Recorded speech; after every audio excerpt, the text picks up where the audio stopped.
Hindi naman daw yan matandaan ng senadora. Oh. Hindi na. Uy, naku, hindi na matandaan. Biglang hindi man, nung pinakitaan mga sangkay ng pirma, hindi na matandaan.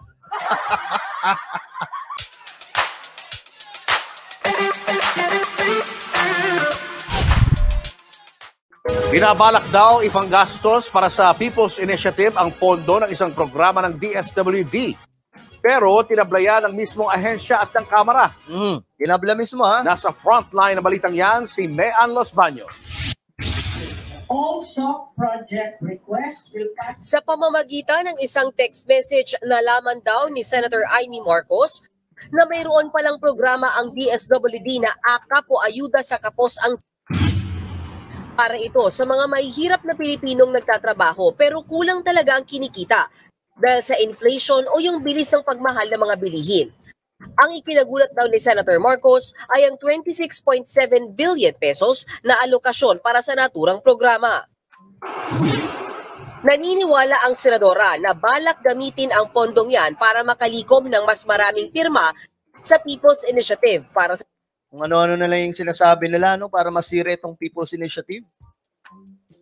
Pambihira, hindi na lang sabihin na ayaw nila sa charter change at gusto nilang gumapang ang Pilipinas lang palagi sa kahirapan para may mabobola pa rin sila. The charter change at pag-amyenda ng konstitusyon. Ganito lang naman yan mga sangkay. Kung bakit ayaw nilang lumago ang Pilipinas at humantong po sa level na kaya na po natin makipagsabayan pagdating sa ekonomiya sa iba't ibang mga first world countries. Alam niyo kung bakit? Once na nangyari yon, magiging well-educated ang mga Pilipino. At kapag nangyari ito, itong mga bopols na mga politiko, hindi na po nila madadali ang utak ng ating mga kababayan. Bakit?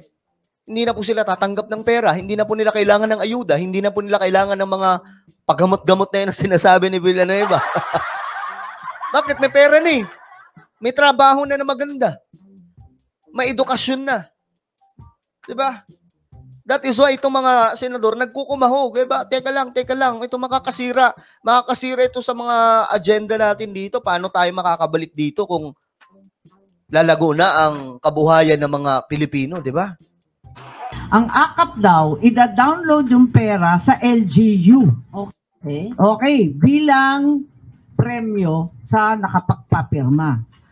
Alam nyo guys, ito yung problema sa presidential system. Kita nyo, pamidya ng pamidya, ng kung ano-ano mga paratang. Pero kung parliamentary system tayo, doon yan na ibubunyag sa mismong tamang lugar or forum or debate. Pero dito, pamidya doon. Banatan dito, banatan doon. Yan yung isa sa pangit na depekto nitong presidential system. At yung MOA na yan, isasaad, nabibili na lang ng bigas. At bakit ita-timing sa panunuhol ng PI? Panunuhol, patunayan nyo munang may nanunuhol. Puro kayo ganyan eh. Hiningan namin ng dokumentong ebidensya si Senator Marcos pero wala siyang maibigay sa ngayon. Oh. You see, mga sangkay? Yuhu! Ulitin natin para mas maintindihan nating lahat. Hiningaan ng dokumento. Nakapagpapirma. At yung MOA na yan, isasaad, nabibili na lang ng bigas. Oh, yan. Yan yung paratang niya. Ngayon, sabi po ng TV5, media. At bakit ita-timing sa panunuhol ng PI? Oh, yan. Tatanungin ng media. Hiningan namin ng dokumentong ebidensya si Senator Marcos pero wala siyang maibigay sa ngayon. Oh.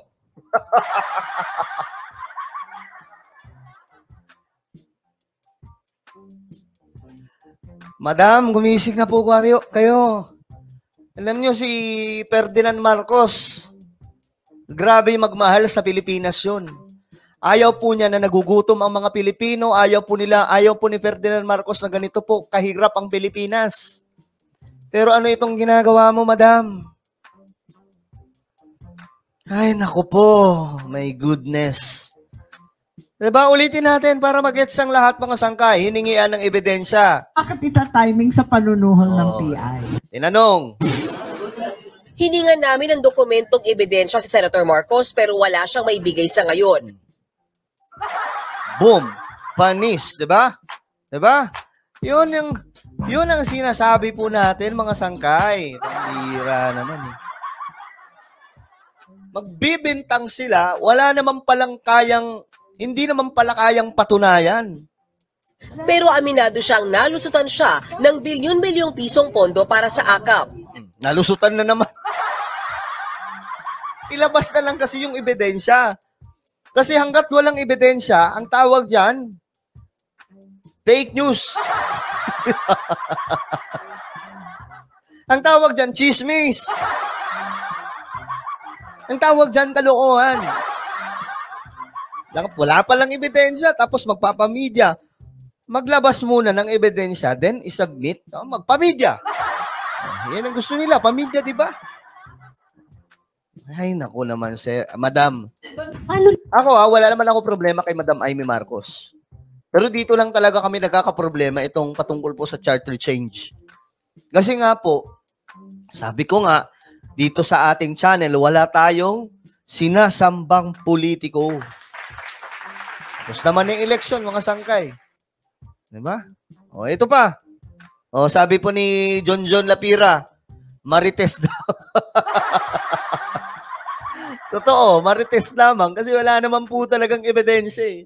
Lumusot, ma'am. I have no clue. Sabi ko, pakinggan nyo to ha.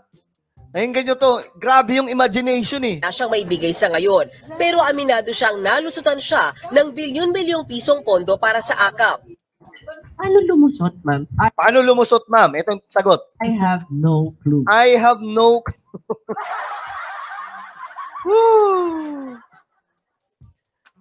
Okay, sa mga mga sangkay, sa mga hindi pa po nakakapag-subscribe dyan, subscribe niyo po yung ating channel, okay? Huwag niyo po kalilimutan. Subscribe niyo po ngayon. At yung mga nasa Facebook, i-follow niyo po ang ating Facebook page. Ngayon din, okay? Sabi ko nga, binibigyan namin ng respeto ang Kongreso. Nag-meeting kami, may bycam kami, pero nauwi sa picture taking. Yun. Tapos yung diskusyon na iiwan na lang sa committee na maliliit, hindi ko alam eh. Nagugulat na lang kami kung bakit lumalabas yan. Pag na-imprenta na, yung GAA 2024, ayun, nagkakagulatan na. Mismo yung committee mo, yung committee ko, yung COMELEC, yung DSWD, nalulusutan. Pero sa copy ng 2024 General Appropriations Act, malinaw namang nakasaad ang 26.7 billion pesos na pondo para sa AKAP program. At ang dokumentong yan, pirmado mismo ni Senator Amy Marcos. Pati si House Senior Deputy Speaker Dong Gonzales Jr. ipinakita ang Bicameral Committee Report. Ayan na. Na pirmado nga ng Senadora. Pirmado pala ng Senadora. Ay, nako, pinaglululoko tayo eh. Ay, Ito, may pirma. Pinakita pa mismo mga sangkay. Ito. Saan ba yun? Ayan, nakikita nyo ba yan, mga sangkay? Ayan, di ba? May pirma ni Amy Marcos. Lakas ang trippings eh, no? Pati si House Senior Deputy Speaker Dong Gonzales Jr. ipinakita ang Bicameral Committee Report na napirmado nga ng Senadora. Ayan na. Senator Amy, ito po, nakabilog yung pangalan niya. Napumirma po siya sa Bicam report. So, ibig sabihin, nagsisinungaling si Amy Marcos. Niloloko tayo ng mga to eh. Ayan, may pirma pala eh. Tapos sasabihin, magugulat. Anong trip to, Madam Senadora? Ewan ko sa'yo. Sada po, tinignan niya to. This 26.7 billion. Hindi naman daw yan matandaan ng Senadora. Hindi na. Hindi na matandaan. Biglang nung pinakitaan mga sangkay ng pirma, hindi na matandaan. Nako, madam, ano ba? Ano bang nangyayari sa'yo? Oh, ulitin natin ha. Nabibisto-bisto yung mga kalokohan nila eh. Po, tinignan niya to, this 26.7 billion. Hindi naman daw yan matandaan ng senadora. Hindi matandaan, ulyanin na. Sure ka? Biglang ulyanin eh. Yes, ma'am. Lahat naman kami nagsasign eh. Hindi, lahat kami nagsasign talaga. wala nang mairason eh. Yun na lang, lahat naman kami nagsasign talaga eh.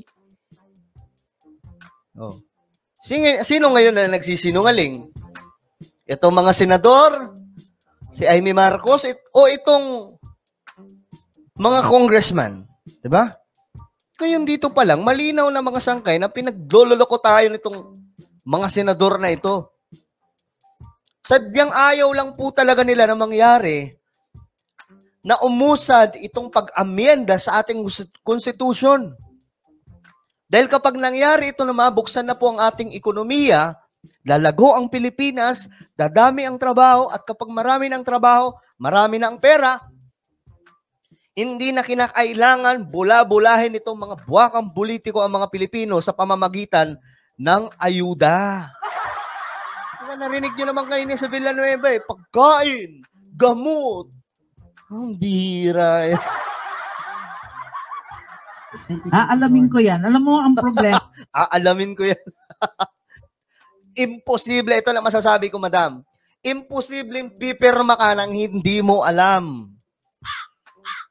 Kayo ba, mga sanggay, tatanungin ko kayo ngayon. Maniniwala ba kayo na pumirma siya nang hindi niya alam? Pipirma ka. Hindi mo alam. Eh kahit na yung tatay ko, hindi pwedeng pumirma yan ang hindi niya nababasa eh. Eh, eto pa kaya, isang Marcos, isang Amy Marcos. Diyos mio, Marimar. Tuloy natin.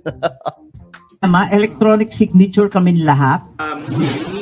Ayon kay DSWD Secretary Rex Gatchalian, ang Kongreso ang naglagay ng pondo para sa AKAP program at diba? wala ito sa original na budget request ng ahensya para sa 2024.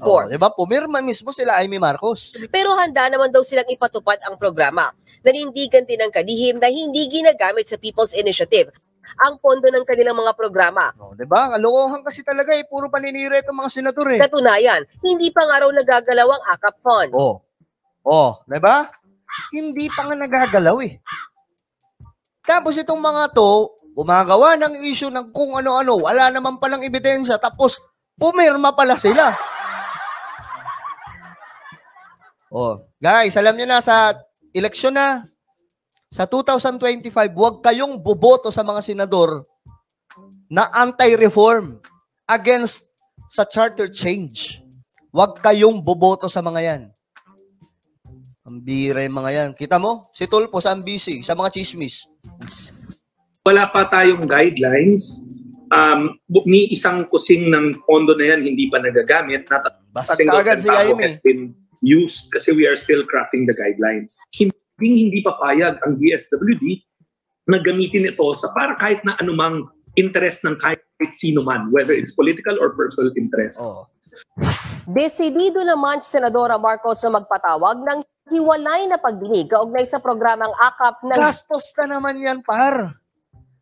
Kita nyo ha, itong mga senador sa sobra nilang desperada, ihiwalay na hearing ito, kahit sila mismo ay pumirma, at pagkatapos nun, wala naman pala silang mga ebidensya sa kanilang mga ibinibintang mga sangkay, tapos magpapagawa o magsasagawa ng separate hearing. Kagastos na naman ang ating gobyerno sa walang katuturang hearing na yan.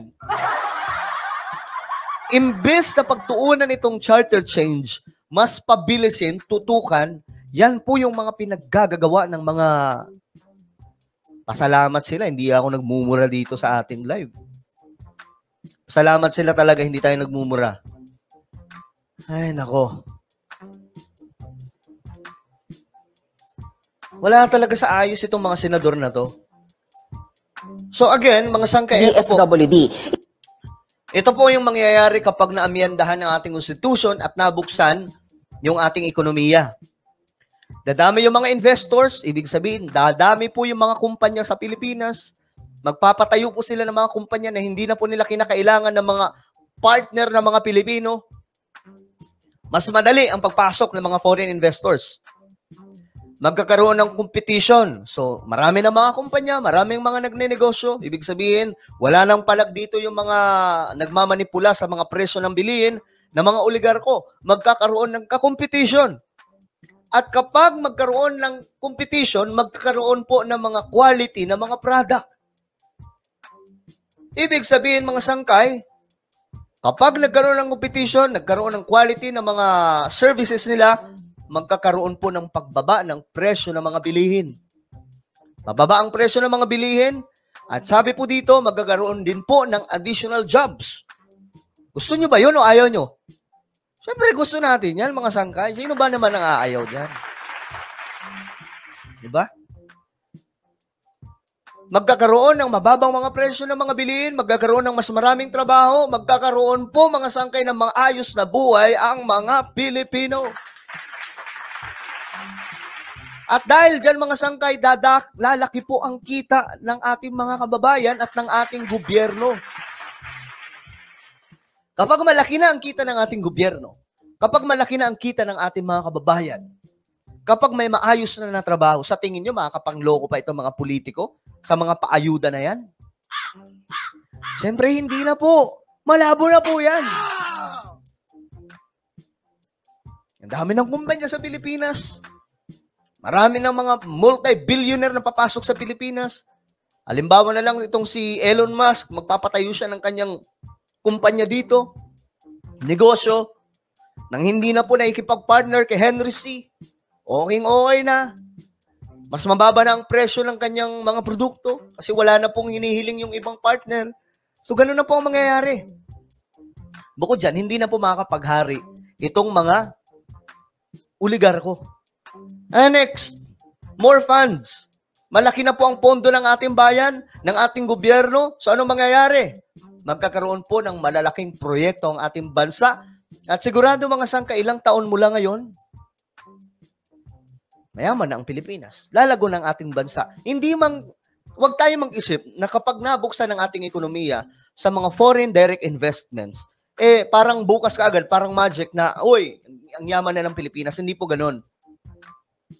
Dadaan pa po yan sa ilang taon, dahan-dahan po lalago ang ating bansa, magkakaroon ng dahan-dahan ng maraming trabaho, at dahan-dahan din pong mababawasan ng mga OFW, dahan-dahan tataas ang mga sahod, dahan-dahan din po aayos ang buhay ng mga Pilipino.